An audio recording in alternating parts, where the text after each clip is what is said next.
Boa noite a todos. É um prazer tê-los conosco nessa noite.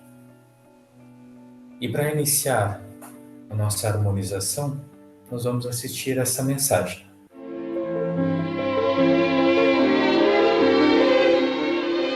Confia sempre. Não percas a tua fé entre as sombras do mundo. Ainda que os teus pés estejam sangrando, segue para a frente, erguendo-a por luz celeste acima de ti mesmo. Crê e trabalha.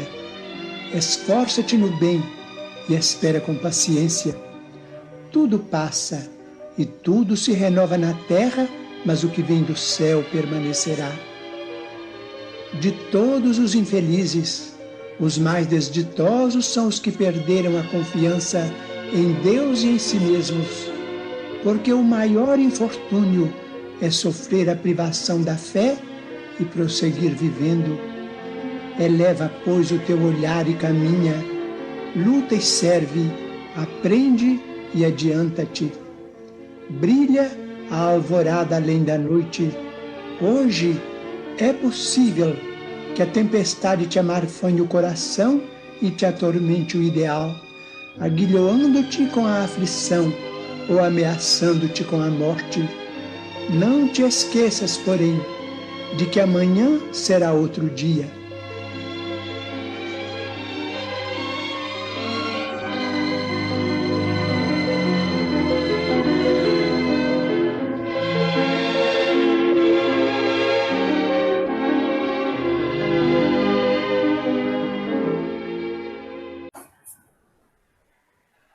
Conectados um pouco mais com Deus,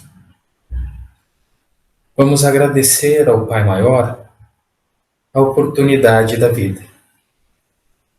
A oportunidade que nos é dada a todos os instantes de corrigir, de aprender e de evoluir.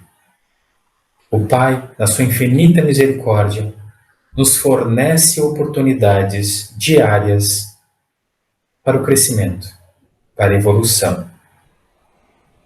E hoje, o irmão Gilvan, de Barra Velha, vai nos trazer reflexões importantes sobre o tema O Código Penal da Vida Futura. Que todos tenham uma ótima palestra. Olá, amigos e irmãos do Centro Espírita Jesus Nazareno. É um prazer estar novamente com vocês, agora no formato online, né? Há tantos anos que nós nos conversamos presencialmente nesta casa espírita tão querida, e agora nós, pela imposição desta pandemia, nós então estamos neste novo formato que impõe desafios, que traz facilidades por conta da tecnologia, mas também que impõe desafios de comunicação. E a gente agradece, então, a diretoria, a equipe do Jesus Nazareno, por esta oportunidade de trabalho e também, claro, pela oportunidade de espargir as luzes da doutrina espírita para todos os irmãos que aqui estão sintonizados. A doutrina espírita pode ser definida como uma ciência de observação de consequências morais ou religiosas e também filosóficas que se expressa no tripé ciência, filosofia e religião, ou queiram alguns, ciência, filosofia e moral. Há aí um debate, né, como nós bem sabemos, de estudiosos da doutrina, uns defendendo o aspecto religioso da doutrina, entre os quais estes eu me incluo, mas entendendo que ela não se trata de uma doutrina, de uma religião convencional, engessada, dogmática, e há outros enfatizando que ela é mais do que uma religião, ela é um código de moral, ela é uma proposta moralizante de repercussões religiosas, posto que propõe a religação do homem com a sua fonte original, que é Deus. É uma discussão longa, é uma discussão que nos leva a muitas percepções e que a gente não se posiciona neste momento inicial, ou não poderia se posicionar, dizendo que aquele que acha que doutrina não é religião está certo, ou aquele que acha que é religião está certo. A prática espírita, no movimento espírita brasileiro, ela tomou ares de uma religião, muitas vezes até se parecendo com práticas religiosas, notadamente as do catolicismo. Mas, em outros espaços, pode a doutrina também se apresentar como uma sociedade filosófica em sua prática. Porém, o nosso objetivo aqui hoje é ir um pouco além desta conceituação, levando em conta e respeitando os entendimentos de cada qual, que enfatizam, então, que doutrina espírita é religião ou é moral, né? Levando em conta que cada qual, dentro das suas pesquisas, possibilidades interpretativas e de entendimento, estão no seu campo de visão certos. Mas a doutrina espírita vai mais além, porque ela estabelece ao homem uma condição de ligação com Deus através do processo de raciocínio sobre aquilo que o homem acredita. É uma fé raciocinada. É uma fé que acompanha o tempo, acompanha a evolução do tempo, ou pelo menos os seus profetentes deveriam acompanhar, né, o andar do tempo, do ponto de vista da ciência e da própria religião, mas ela é uma proposta dinâmica de conhecimento e autoconhecimento da nossa essência indivisível, que é o espírito, e que é imortal, levando em conta pressupostos básicos que são a comunicabilidade com os espíritos, a imortalidade da alma, a pluralidade dos mundos habitados, a possibilidade de vidas sucessivas ou reencarnação, enfim, este conjunto de pressupostos básicos que, a rigor, deve unir os espíritas. Kardec já asseverou, o nosso codificador, que o espírita deve ser reconhecido como aquele que mais se esforça para domar as suas más inclinações. Isto num primeiro momento. Porém, espírita também é aquele que se leva pela aceitação destes pressupostos básicos e pela vivência prática da autotransformação decorrente deles. Impossível imaginar um espírita, por exemplo, que não acredita em mediunidade. Impossível imaginar um espírita que não acredite em reencarnação.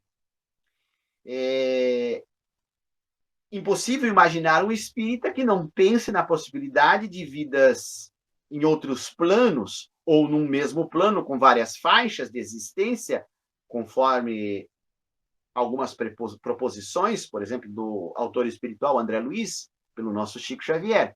Impossível imaginar um espírita que não acredite em imortalidade. Então, estes pressupostos básicos, 5 ou 6 pontos, são os que norteiam os espíritas, o que deveria pelo menos nortear, e que são regras sem exceção. As outras formas como nós vemos a doutrina, elas acabam por ser, então, formas que podem ser tidas como secundárias, o modus operandi, o modus de fazer, a prática espírita, de conduzir o estilo de cada casa, mais filosófica, mais científica, mais religiosa. No Brasil, as casas são mais religiosas. Estes detalhes secundários não deveriam, a rigor, dividir os espíritas. Nós deveríamos, a rigor, de início, considerar todos como espíritas, desde que se norteiem pelos 5 ou 6 pressupostos básicos da doutrina. E dentro desta conceituação do que é espiritismo, que é esta ciência de observação que nos permite dialogar e entender o mundo espiritual, nós vamos, então, entender e conhecer as obras do Sr. Allan Kardec, ou obras básicas, e as decorrentes do próprio codificador Allan Kardec, se situa em torno de 32 obras que Kardec nos deixou, e que servem para a gente, então, ampliar o conhecimento e estender o entendimento desses 5 pontos principais. Sim, somos espíritos imortais. Fomos criados por Deus, tivemos um início, não teremos fim.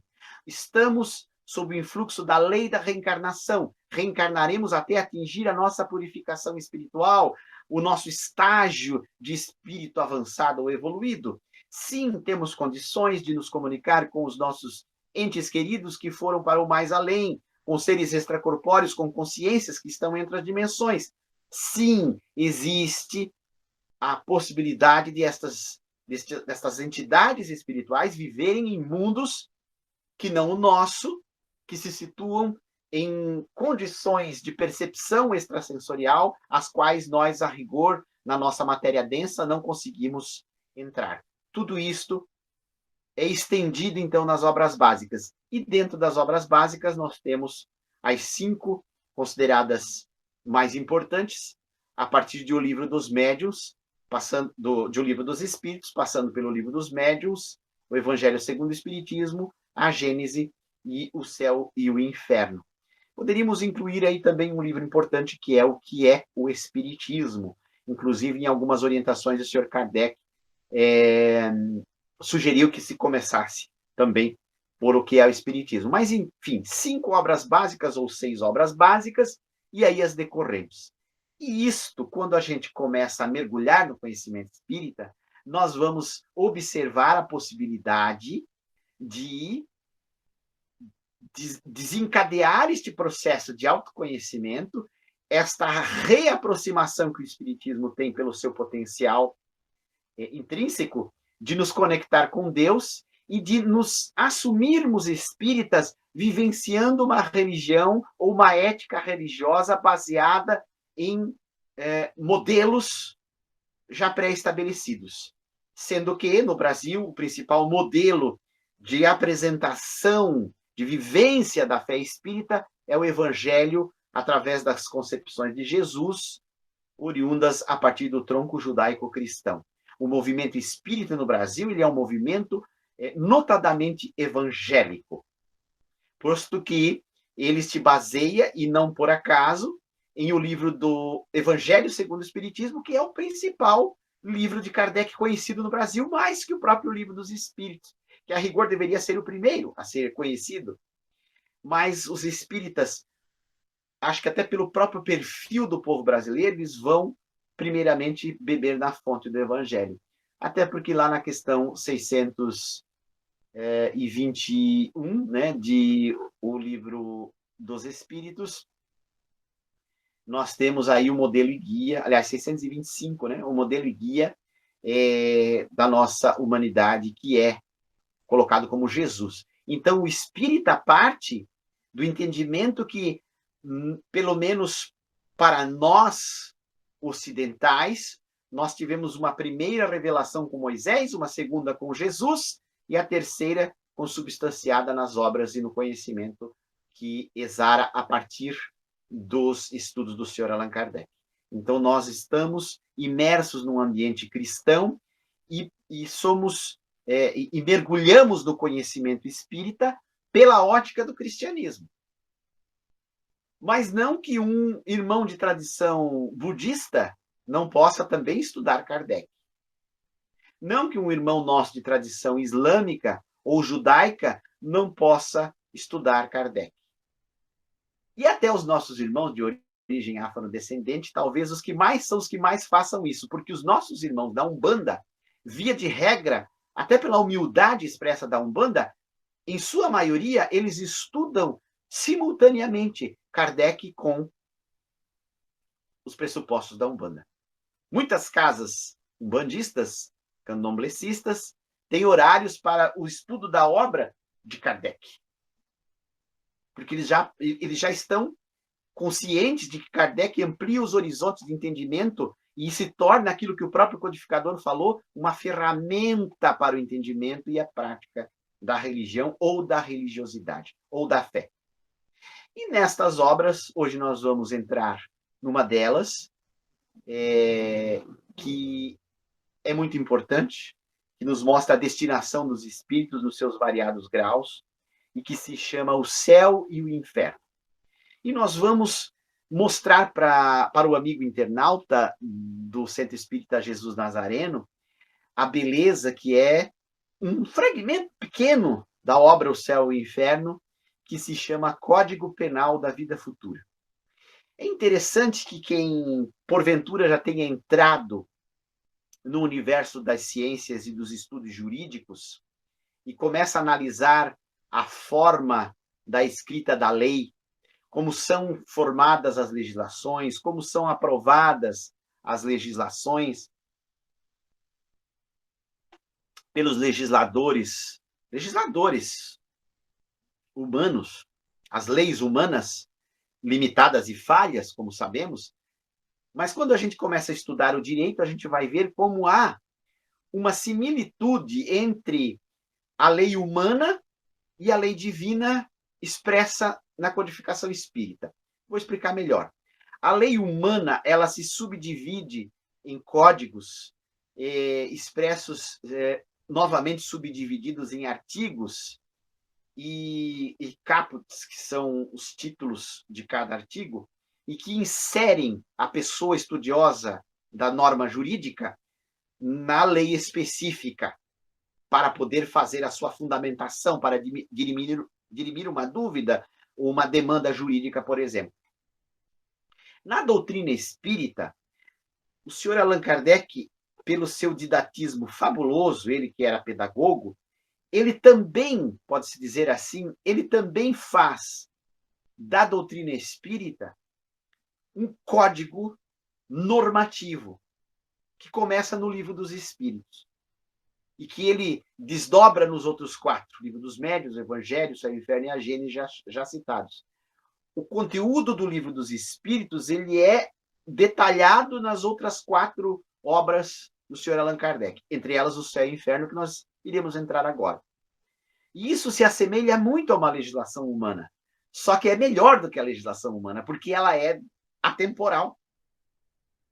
Ela é fruto do entendimento dos espíritos superiores a partir de um rigoroso método de análise, de captação do ensino dos espíritos e de análise desse conteúdo num esforço de comunicação comparada.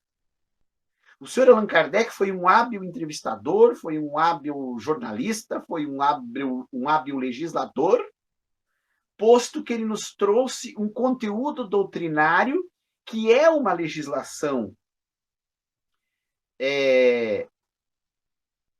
de ordem superior, como falamos, mas que ele não fez a esmo, ele não fez a partir da sua própria intuição, embora a intuição de Kardec ela fosse, por si só,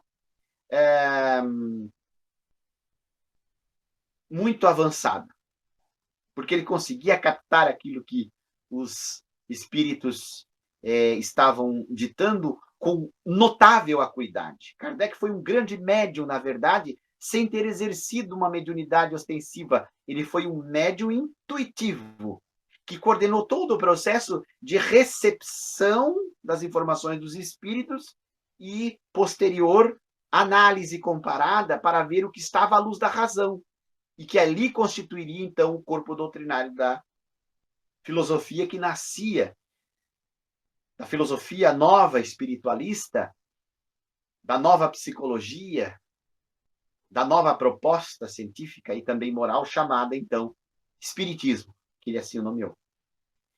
E dentro desse arcabouço de conteúdo, existe um código que mostra a situação do espírito na vida espiritual, que é o código da vida futura, como nós assim o conhecemos. O Código Penal da Vida Futura é uma lei dos espíritos, uma legislação dos espíritos, inserida na obra O Céu e o Inferno,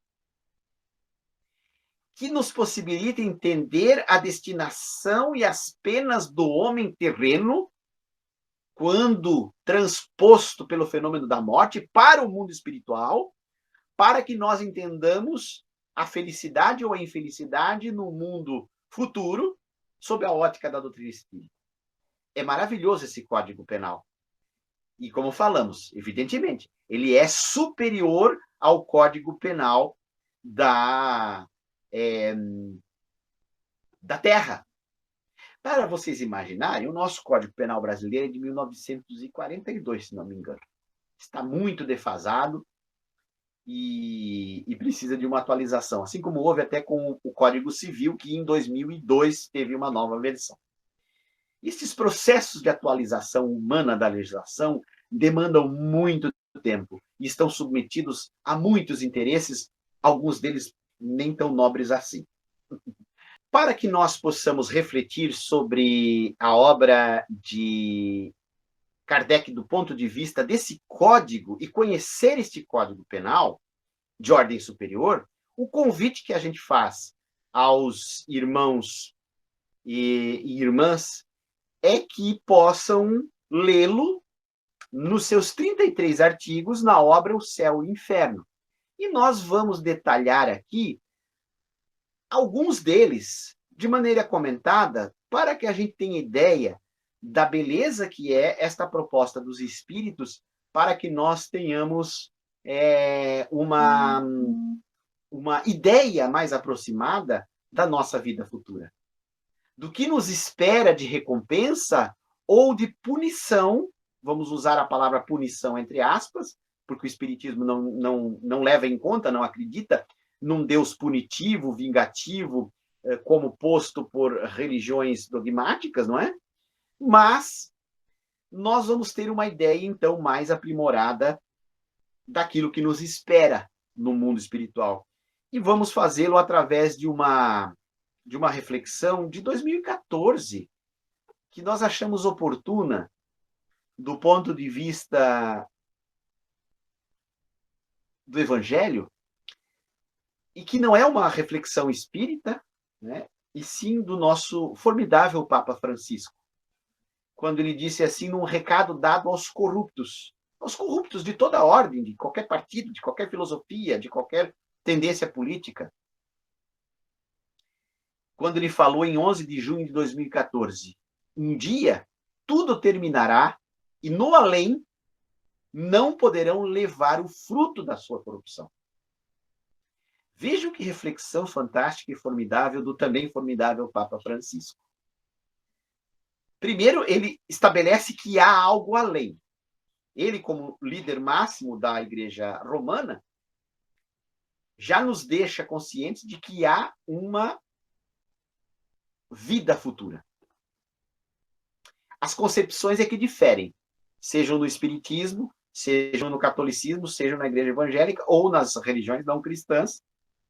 As concepções de vida futura diferem, mas a certeza de vida futura, pelo menos na ótica do Papa Francisco, então, que representa, que é a voz da doutrina católica no mundo, ele diz que um dia tudo aqui terminará.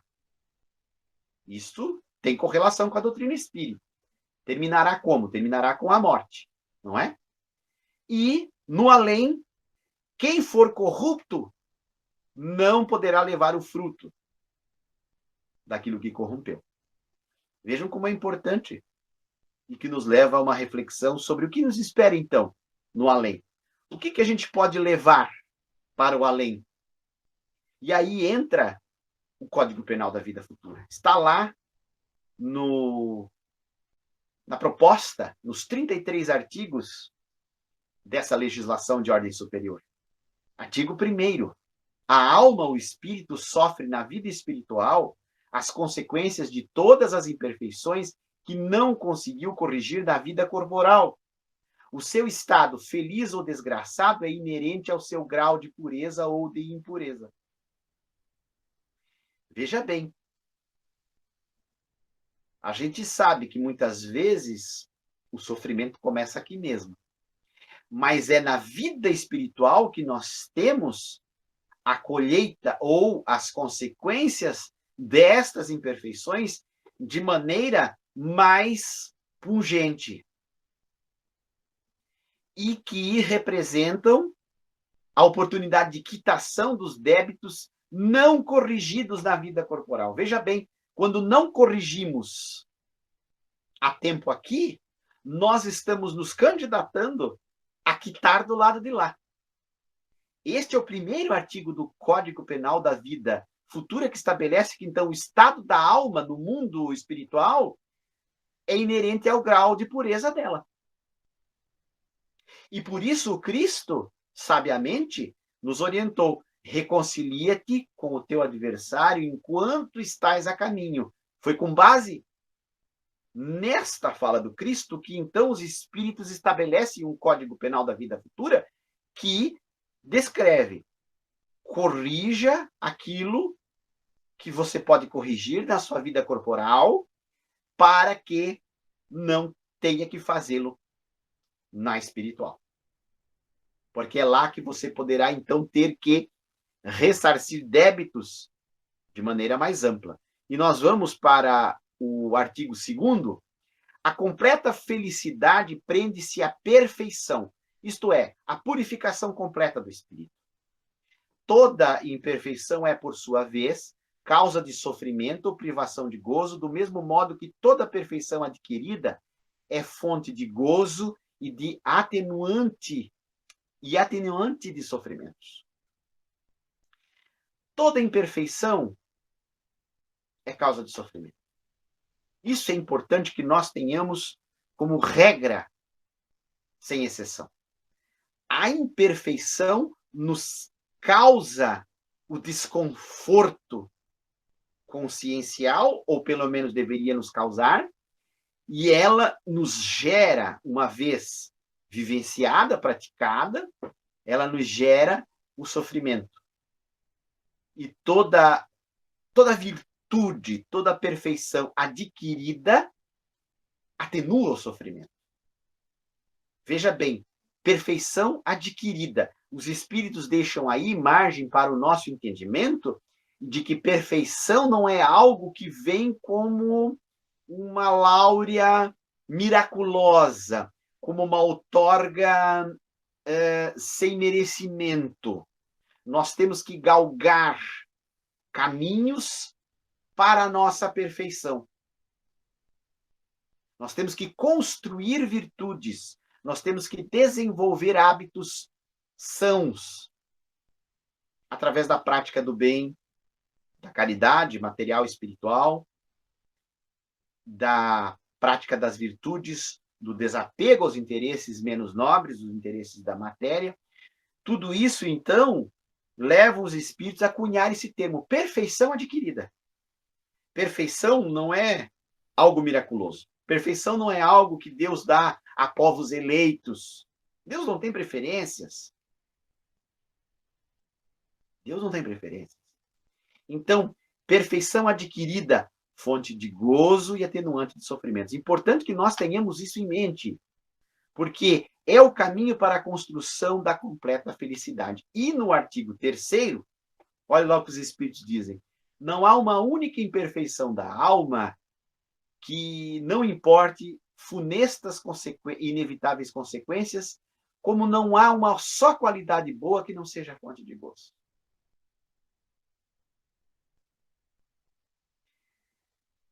Outro dia eu vi um doutrinador, filósofo até, que mora nos Estados Unidos, é professor nos Estados Unidos, estava defendendo o tabagismo, dizendo que o tabagismo é bom. Sim, por incrível que pareça, que o tabagismo não é aquilo que fala. A indústria anti-tabaco está errada.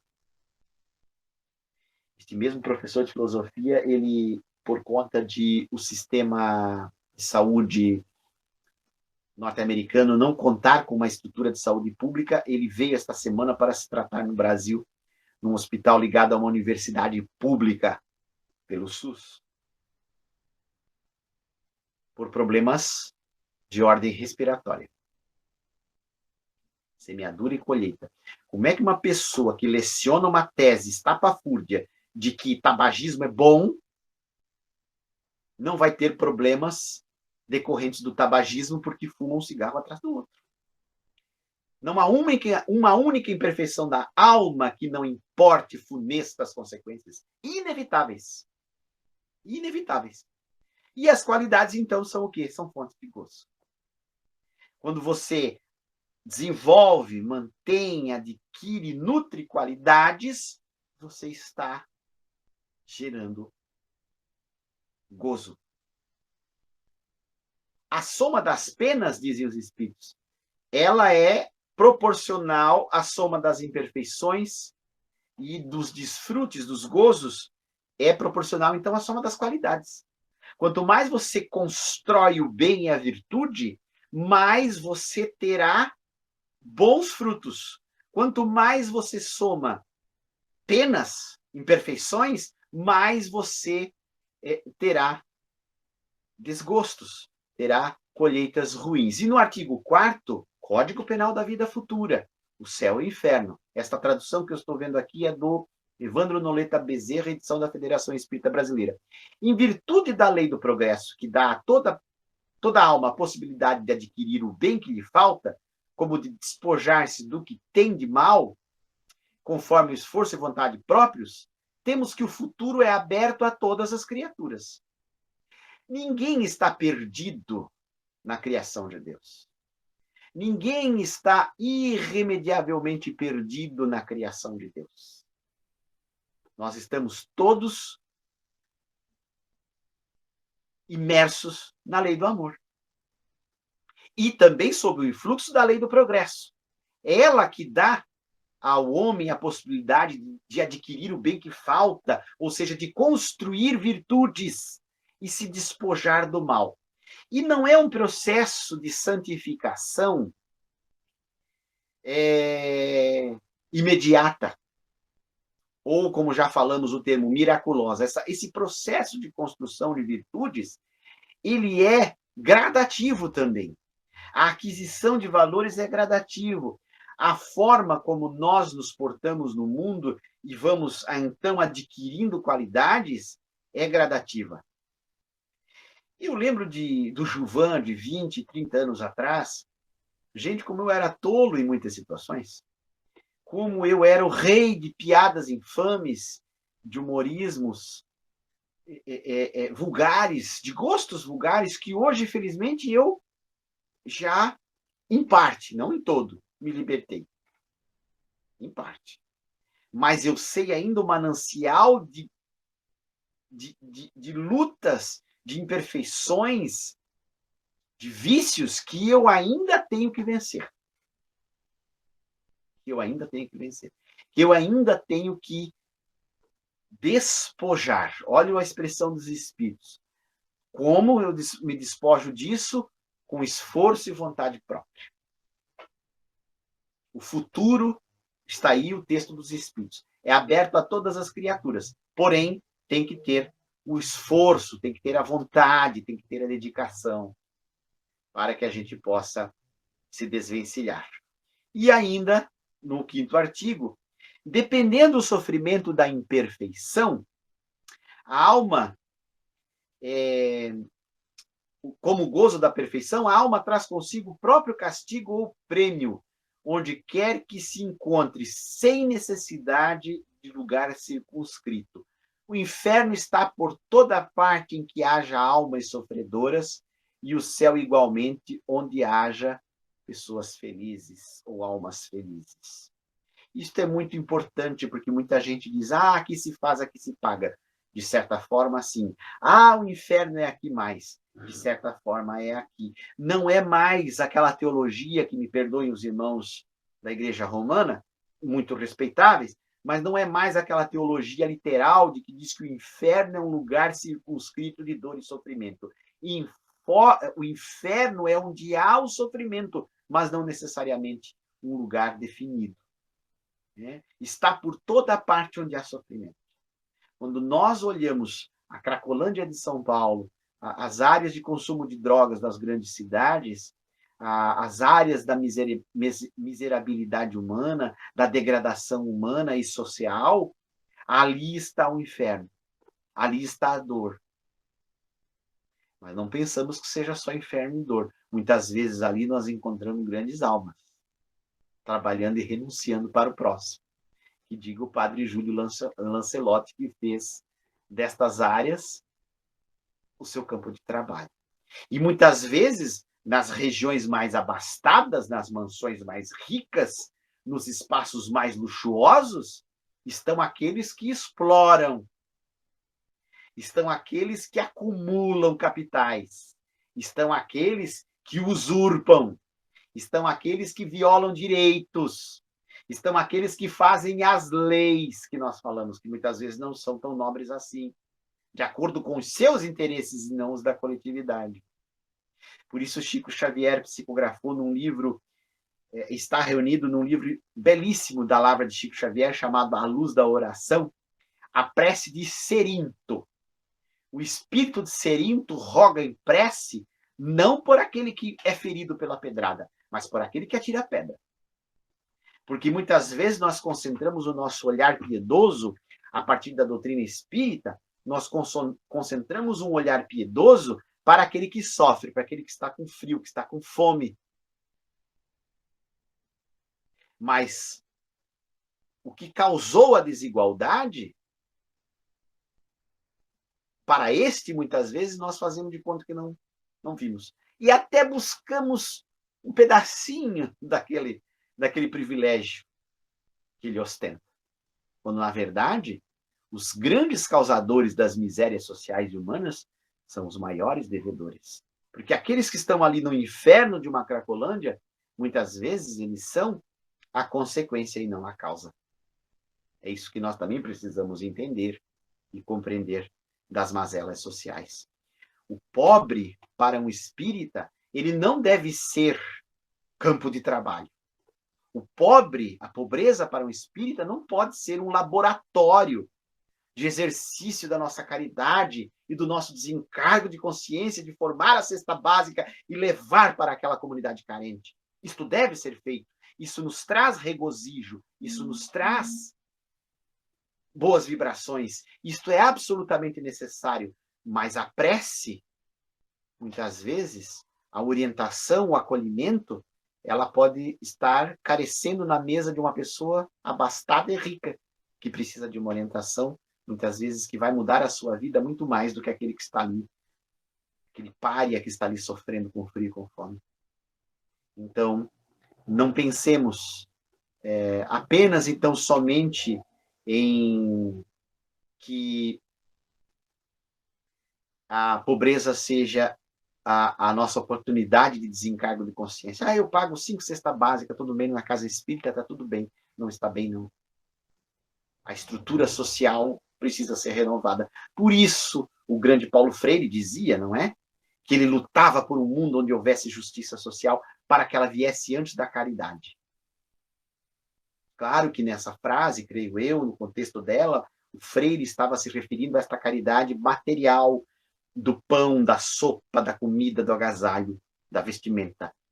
E a gente sabe na doutrina espírita que caridade é um conceito muito mais amplo. Questão 886 do Livro dos Espíritos, né? A caridade é um conceito muito mais amplo. Não é só a sopa, o pão, o agasalho, a vestimenta, o remédio. A caridade é uma palavra de conforto.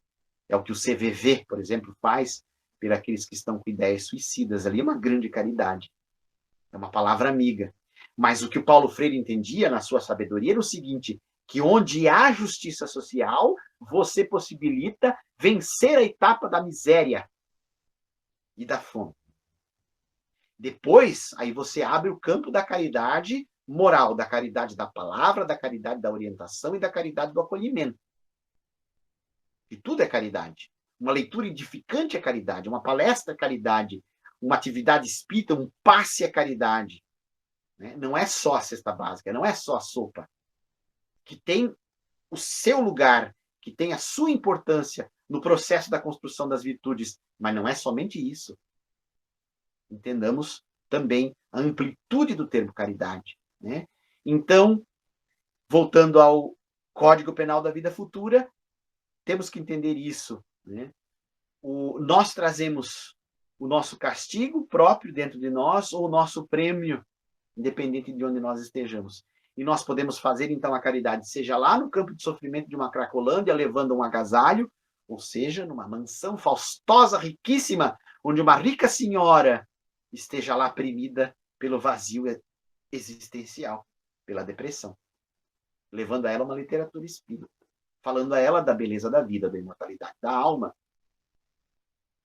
A senhora Muscati, no documentário sobre as cartas de Chico Xavier, e também no livro Quando se pretende falar da vida, de Chico Xavier e Emmanuel, e do filho dela, Roberto Muscati, que ditou várias cartas e era israelita, ela fala isso. Ela era uma senhora muito rica da sociedade israelita de São Paulo. Nem cristã era, porque era de origem judaica.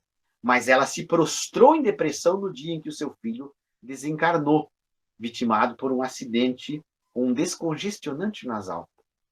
E esse rapaz desencarna, vai para o mundo espiritual e começa a ditar cartas para o Chico, com toda a tradição da fé judaica, não são cartas cristãs.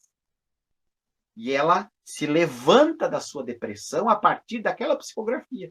Veja bem, uma mulher riquíssima, que não tinha necessidade de cesta básica, de sopa, mas o Chico reergueu através da psicografia aquela mulher, porque ela viu que ali era o seu filho vivo falando do mais além. Veja a caridade que o Chico fez quando reergue também os ricos. Porque a prova para os ricos ela é muito pior, gente. O Cristo exemplifica isso no Evangelho.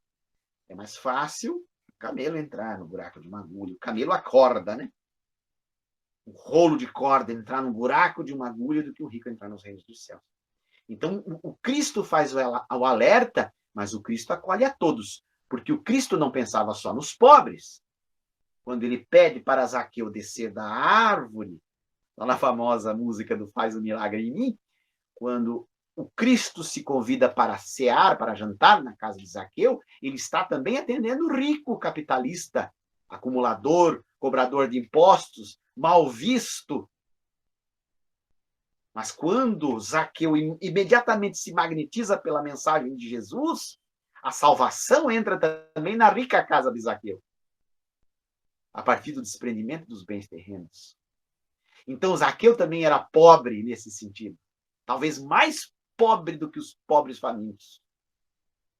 Porque a sua pobreza era de espírito, era uma pobreza de visão, era uma pobreza de limitação, que acomete muitas vezes aqueles que estão fartos da opulência material, do dinheiro, das benesses, não é mesmo? Nós não vimos aí, aqui no litoral de Santa Catarina, tão perto de nós, aqui perto de Itajaí, lanchas, iates, fazendo festas, aglomerações, bebedeiras, comidas caras, roupas minúsculas, em plena pandemia, com os hospitais todos lotados, sem vagas para internação. Mas aquelas pessoas estavam lá, quanto custa um passeio de barco, de um iate? Essas pessoas têm tudo, mas não pode fazer aglomeração. Tem que seguir as regras da saúde, tem que usar máscara, tem que evitar aglomeração, tem que se vacinar. E eles estavam lá. São pobres. São pobres.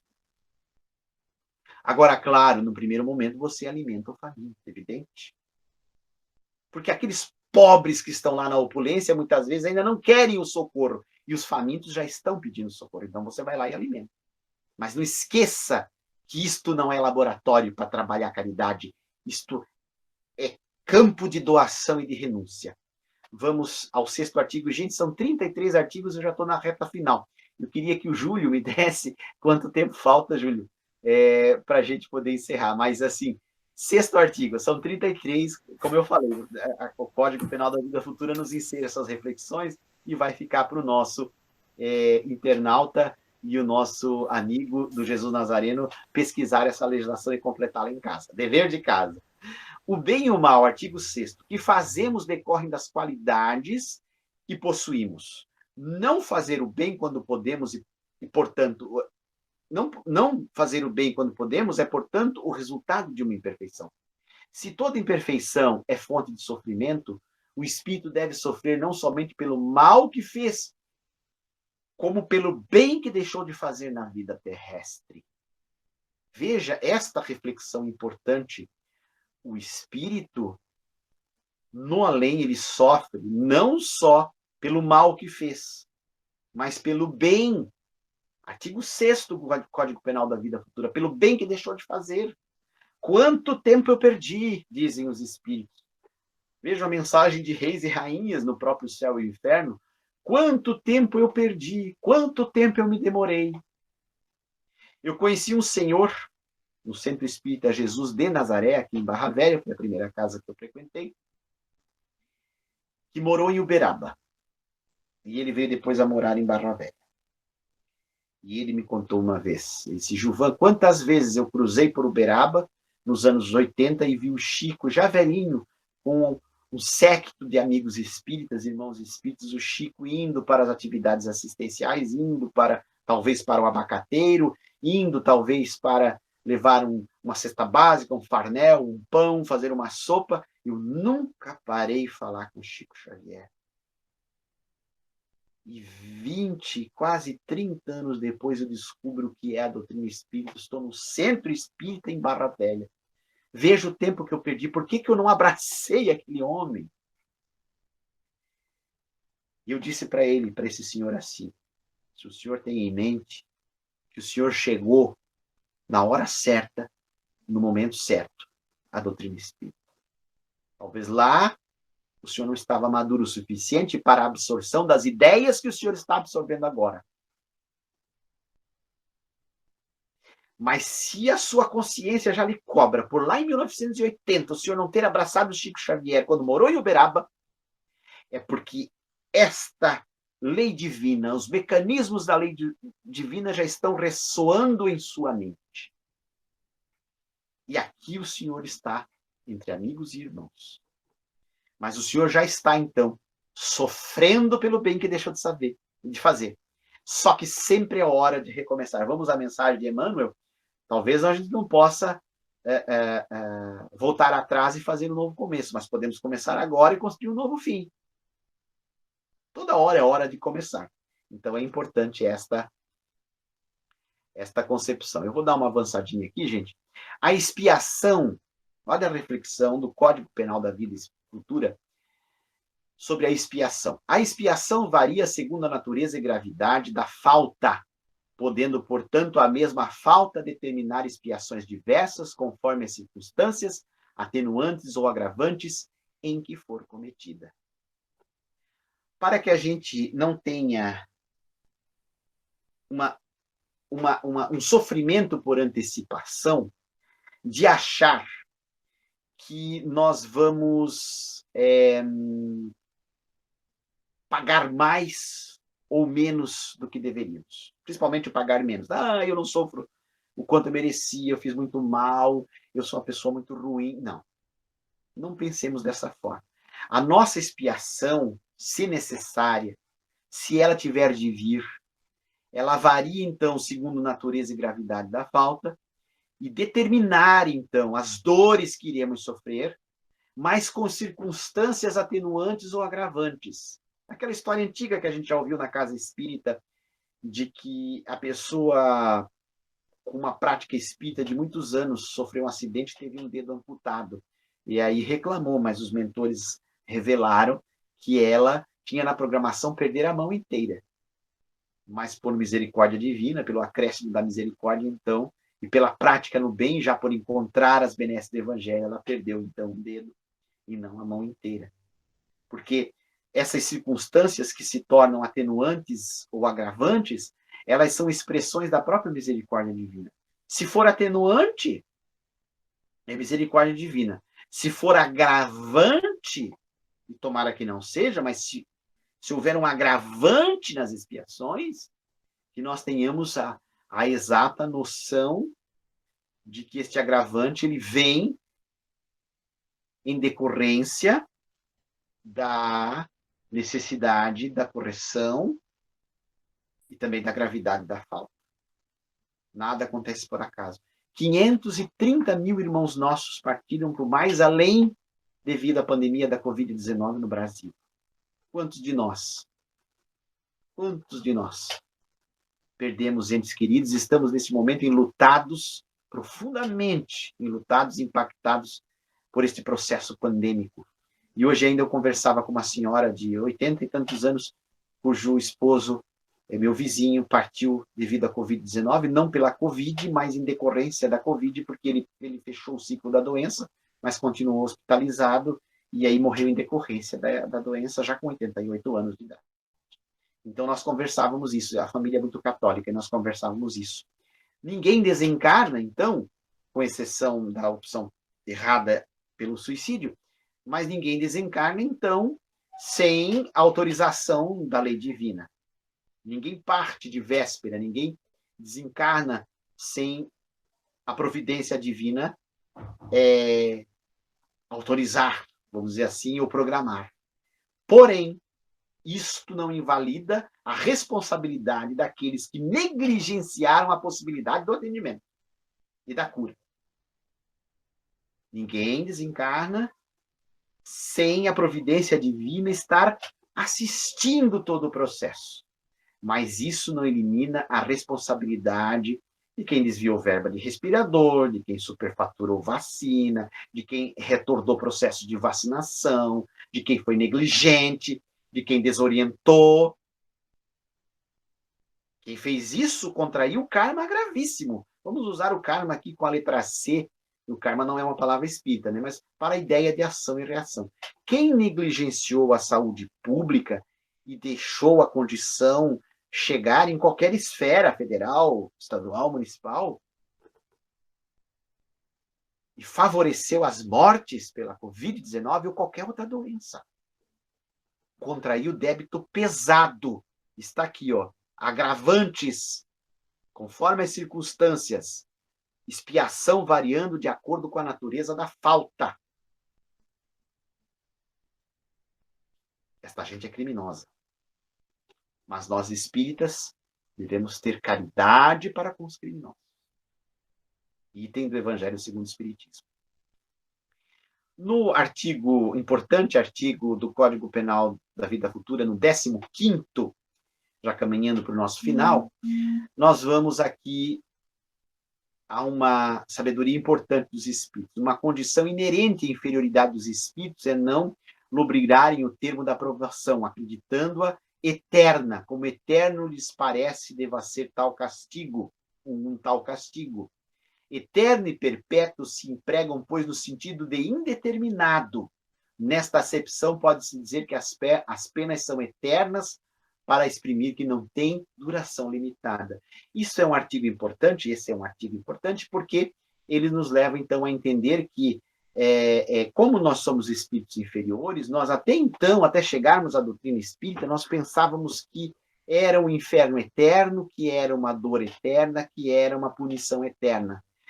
Esta acepção da palavra de eternidade, ela é incorreta, segundo os espíritos. O sentido que se deve empregar é o de indeterminação, né? A dor parece não ter fim, parece ser eterna, mas uma hora ela vai cessar. Doutor Adão Nonato dizia, o saudoso doutor Adão Nonato, da Rádio Boa Nova, importantíssimo palestrante, estudioso, que inclusive partiu também em decorrência da Covid-19, aos 86 anos, se não me engano, 82 anos, recentemente. Ele uma vez teve uma conversa com um pastor evangélico, eles estavam falando sobre o céu e o inferno. E aí ele questionou para o pastor assim, porque o pastor demonstrou aquela crença literal de que o inferno é eterno. Aí o doutor Adão Nonato perguntou assim, pastor, eles se reuniram na casa de um amigo nessa ocasião. Ele disse assim, pastor, os olhos de Deus estão em toda parte? Aí o pastor respondeu, sim, doutor Adão, os olhos de Deus estão em toda parte, porque Deus tem o atributo da onisciência, Deus é onisciente, Deus é onipresente, né? E tem todo o poder, é onipotente, então Deus está em toda parte e vê tudo. Então, pastor, me diga, os olhos de Deus estão também no inferno? O pastor parou, refletiu e disse, sim, Deus também está com os olhos no inferno. Ele vê tudo o que acontece no inferno. E o doutor Adão Nonato aí perguntou, completando, e ele não se compadece dos filhos que lá estão? Ele não tem poder todo o poder dentro do seu atributo de onipotência para sacar do inferno aqueles filhos tão bem criados, tão amorosos, muitas vezes pródigos, mas que por invigilância, por impostura, caíram no inferno? Será que ele não se compadece? Uma hora ele enfrenta o demônio e de lá saca os seus filhos queridos para uma nova oportunidade? E o pastor não soube responder. Disse que iria consultar a sua teologia. Não se pode refletir e entender Deus sem o atributo da onipotência. Não é mesmo? Não podemos entender Deus sem o atributo da onipotência, da onipresença, da onisciência. Deus não conseguir tirar um filho querido seu das entranhas do inferno seria uma derrota para o diabo. E Deus não é mais fraco que o diabo. Usando aí o sentido figurativo, evidentemente, nós espíritas não acreditamos no diabo como se apresenta, né? Eu vou avançar aqui para mais alguns artigos e citar o do número 21. A responsabilidade das faltas é toda pessoal. Ninguém sofre pelos erros alheios, salvo se a eles deu origem, quer provocando-os pelo exemplo, quer não os impedindo quando poderia fazer. O Espiritismo pôs por terra essa ideia de que nós pagamos pecados das nossas gerações anteriores ou de que as gerações que nos sucederem vão pagar por pecados nossos. Não há o conceito de pecado na doutrina espírita, mas também não há essa ideia tão ainda material, e que seria profundamente, de maneira profundamente divergente ao próprio amor de Deus nos castigar por um pecado que não é nosso.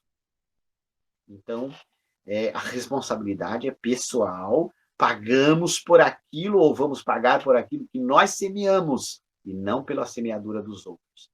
A responsabilidade é toda nossa sempre. A situação do espírito no mundo espiritual não é outra senão a por si mesmo preparada na vida corpórea. Veja que importante nós termos isso em mente. A situação do espírito no mundo espiritual é aquela forjada pelas nossas próprias atitudes. Isto é importantíssimo de termos em mente. Importantíssimo de termos em mente. E aí nós vamos ao último artigo, em que o Sr. Allan Kardec ele reescreve 3 artigos propondo que esta finalização seja um resumo do Código Penal da vida futura. 3 princípios que são basilares dentre os 33 que nós apresentamos aqui. Primeiro, o sofrimento é inerente à imperfeição. Se estamos sofrendo é porque somos imperfeitos, não há dúvida disso. Segundo, toda imperfeição, assim como toda falta dela promanada, traz consigo o próprio castigo nas consequências naturais e inevitáveis.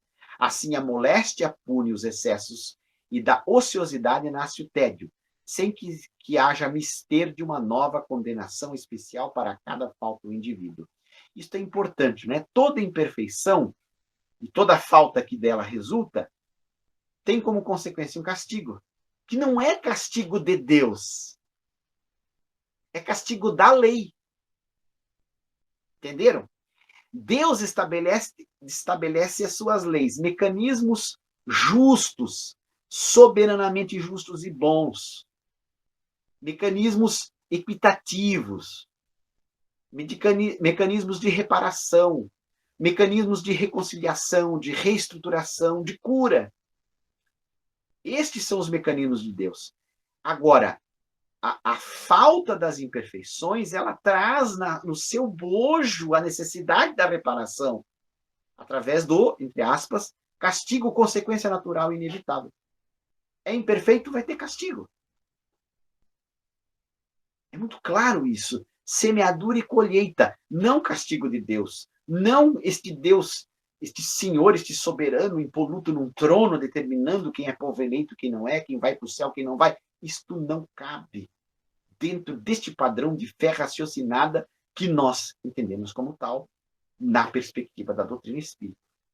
E o terceiro artigo, então, que resume este código: podendo todo homem libertar-se das imperfeições por efeito da vontade, pode igualmente anular os males consecutivos e assegurar a futura felicidade. A cada um segundo as suas obras, no céu como na terra. Tal é a lei da justiça divina. 33 artigos. Eu devo ter lido aqui uns 10. Temos mais 23 para a pesquisa e, sobretudo, para a reflexão e para a vivência deste código tão importante que é, então, o Código Penal da Vida Futura, nesta perspectiva da espiritualidade superior. Tudo que será semeado será colhido, tudo que nós fizermos resultará num resultado vindouro. Um dia tudo terminará e no além não poderão levar o fruto da sua corrupção. Papa Francisco, 11 de junho de 2014. O Júlio está na assistência aí, está nos dando todo o suporte necessário, e eu sei até que o Júlio hoje, ele me falou que teve um curso na Casa Espírita, então ele está praticamente o dia todo na atividade da Seara, né, Juliano? E está aí para nos completar a atividade de hoje. E vamos, então, pedir a Deus, na sua infinita sabedoria, na sua paz, na sua luz, que nós possamos superar as limitações impostas pela pandemia, para, talvez já no próximo encontro, estar presencialmente com os irmãos do Centro Espírita Jesus Nazareno, né? Nem que seja num abraço ainda distante, mas que vá um pouquinho além desse abraço virtual que a gente dá em todos através do sinal da internet, né? Que Deus Nosso Senhor nos ampare, né? Que Jesus esteja conosco, Maria Santíssima seja a nossa grande protetora, nosso anjo tutelar, né? E que as bênçãos dos espíritos como Bezerra, Emmanuel, irmã Sheila, amigos espirituais tão queridos, nos acompanhem agora e sempre. Obrigado. Nós que agradecemos pela excelente palestra, né, trazendo reflexões tão importantes para a nossa ação enquanto seres que estão buscando a evolução. Muito obrigado. Ok. Muito obrigado pelo convite de trabalho e de responsabilidade.